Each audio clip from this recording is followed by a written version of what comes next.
আসসালামু আলাইকুম রহমতুল্লাহ। প্রথম 10 দিন ছাইড়া দেওয়ার পর তারা খাঁচার সামনেই দাঁড়িয়েছিল। তার পরের 10 দিন যেই গেছে, ধরেন আমার খাটের পাশে আইসা পড়ছে।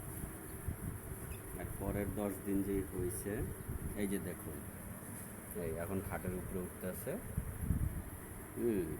আর এর পরের 10 দিন হইলে কি যে করবে এরা, আল্লাহ ছাড়া কেউ জানে না। দেখছেন?